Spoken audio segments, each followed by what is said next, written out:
Assalamualaikum warahmatullahi wabarakatuh. Selamat berjumpa lagi bareng saya Andi Wibowo di channel kita yang tercinta ini pemirsa.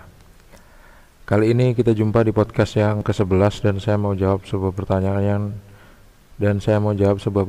yang udah masuk ke channel Teknisi Digital dari BEE. Saya nggak tahu nih bacanya apa ya, B atau B gitu.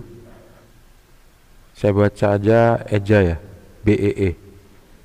Yang nanya, bagaimana memperbaiki TV LCD 24N4071 ketika dinyalakan lampu power biru namun layar kedap-kedip aja? Mohon infonya. Di video cara memperbaiki TV Sharp Aquos LC24N4071, kadang hidup mati sendiri. Kadang hidup mati sendiri.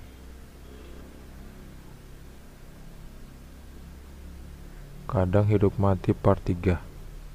Oh, di video cara memperbaiki TV Sharp Aquos LC24N4071 kadang hidup mati part 3.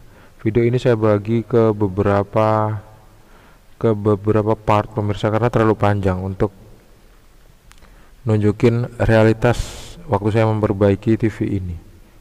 Tapi kalau misalnya ngejawab pertanyaannya dari B, bagaimana memperbaiki TV LCD 24N4071 ketika dinyalakan lampu power biru namun layar kedap-kedip aja? Gini, jadi waktu TV LED atau waktu TV LCD dinyalakan terus lampunya cuma kedap-kedip, lampu biru tapi layarnya cuma kedap-kedip, artinya kedap-kedip itu dia hidup terus dia mati lagi, hidup terus mati lagi, seperti itu. Bisa jadi hidupnya cuma beberapa detik aja pemirsa. Nah, kerusakan TV seperti itu sebetulnya terletak pada biasanya kerusakan TV itu terletak pada driver backlight. Atau pada backlightnya atau pada lampu backlightnya sendiri. Nah, sebelum memvonis backlightnya rusak, yang jelas kita harus tes dulu power supply-nya ya. Jadi untuk lebih jelasnya, pemirsa bisa nonton video saya yang cara memperbaiki TV Sharp Aquos ini dari seri pertama sampai seri terakhir ya. Di situ sudah saya jelasin rinci, lengkap juga di dalamnya pemirsa. Kalau misalnya backlightnya rusak, kira-kira apa yang diperbaiki? Kalau misalnya lampu backlightnya rusak, nah lampunya itu yang diganti. Jadi beli LED untuk ganti lampu LED yang rusak itu. Cara ngukurnya pun udah saya tunjukin di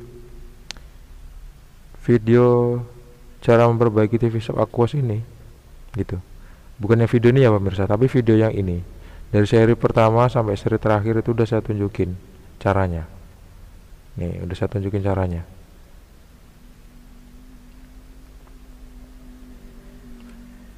Kalau misalnya lampu backlightnya itu masih bagus, nah kita cek ke driver backlightnya. Kira-kira driver backlightnya masih bagus apa enggak IC-nya. Kalau masih bagus, berarti ada permasalahan yang lain. Bisa jadi power supply-nya memang nggak bener. Nah, kita harus memperbaiki power supply-nya. Jadi memperbaiki TV itu nggak kayak kita ganti lampu ruang tamu gitu pemirsa yang pakai lampu TL, enggak. Jadi kita harus cek satu persatu dulu karena dia saling berkaitan. Kalau lampu LED rusak berarti ada pemicunya. Nah, pemicunya apa? Itu yang harus kita cari ya. Jadi kalau misalnya memang mau memperbaiki TV, itu memang harus sabar. Kita cek satu persatu karena semuanya saling berkaitan. Itu aja ya. Semoga bermanfaat. Oh ya, tambahan. Kalau misalnya memang power supply-nya bermasalah, kalau dibeli komponennya itu udah pasti nggak ada karena IC drivernya itu memang nggak ada dijual. IC driver PWM. Biasanya kalau power supply-nya rusak, IC driver PWM-nya itu rusak juga, selain MOSFET-nya yang rusak. Itu biasanya nggak ada dijual. Nah, gimana cara memperbaikinya? Kita harus mengganti perangkat itu, mengganti power supply itu dengan gacun. Nah, gimana cara memodifikasi gacun supaya bisa dipakai di mesin ini? Habis itu gimana caranya untuk memasang, kalau memang backlight-nya rusak ya, gimana caranya untuk memperbaiki lampu backlight yang komponen drivernya itu nggak ada dijual di pasaran. Kita harus pakai modul untuk backlight, dan itu ada lagi modulnya. Gimana cara merangkainya ke dalam TV ini supaya TV ini bisa hidup, lampu backlightnya. Kalau power supply-nya udah oke, tapi backlightnya masih belum sembuh, otomatis dia nggak bisa hidup juga gitu. Jadi panjang ya ceritanya. Makanya di video cara memperbaiki TV Sharp Aquos LC24N4011 kadang hidup mati sendiri ini, saya bagi menjadi beberapa bagian, dan memang panjang banget di sana pemirsa. Ilmunya memang banyak yang saya share di sana, gratis, pemirsa bisa lihat aja. Gitu ya. Bebas. Pelan-pelan ditonton videonya. Jadi kalau misalnya ada yang nggak bener, nggak sesuai dengan apa yang saya kerjakan di video, mungkin memang ada yang salah waktu pengerjaannya pemirsa gitu. Tapi saya nggak merekomendasikan kalau misalnya pemirsa nggak ada pengalaman di bidang elektronik atau listrik, jangan pernah sekali-sekali untuk bongkar perangkat elektronik sendiri, karena sangat berbahaya. Baiklah, semoga bermanfaat ya buat B. Sekarang saya mau jawab yang lain deh. Untuk fan lirik ini kemarin udah saya jawab ya. Ini aja deh. Dari gini. Bentar. Yang mana ya? Nah, ini aja deh. Dari Via Ngaviah 24, di video cara memperbaiki mixer Miyako HM620 muter pelan. Via Ngaviah nanya, "Mas, saya beli mixer Miyako yang ada tempatnya.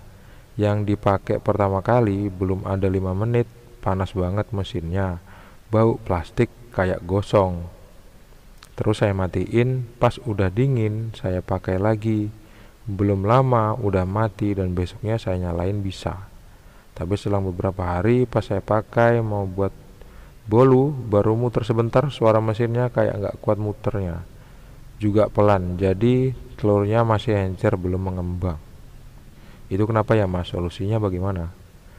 Nah, kalau misalnya dengerin ceritanya dari Via Ngaviah, mixer yang baru aja dibeli sama Via itu cacat pabrik. Itu spoolnya udah pasti rusak. Bau gosong itu artinya lapisan dari kawat enamel spool motor mixer itu meleleh gitu. Dia terjadi korsleting di dalam itu. Dia spoolnya mungkin spool kualitas rendahan ya. Jadi waktu dites di pabrik itu mungkin bagus, tapi waktu udah keluar dari pabrik ternyata dia rusak. Dan bisa jadi kerusakan itu tanpa sebab loh pemirsa, karena memang kualitas dari awal memang udah jelek tapi lulus quality control. Nah, biasanya kayak gitu biasanya ya.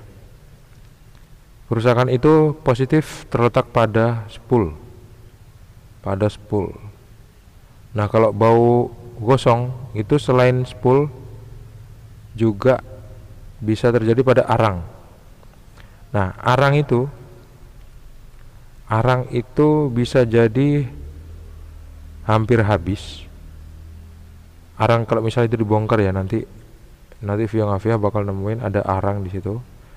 arang, sebelum masuk ke arang itu ada kabel listrik yang masuk ke situ, ke arang itu. Jadi arus listrik itu harus melewati arang itu tadi untuk bisa masuk ke dalam kumparan sekunder.